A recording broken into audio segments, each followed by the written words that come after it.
northbound of SM Sukat is flooded still. So try lang nating mag-pass. Kakayanin ng ating pick-up. Pero yung southbound niya okay naman, tuyo na.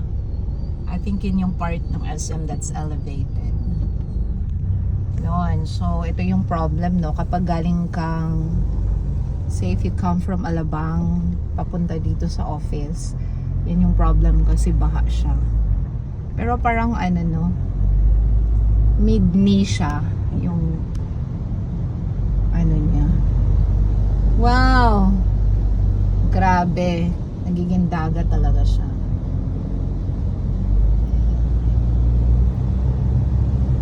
I think this part talaga na yung sa Avida, ito yung pinaka mabilis talagang bahain.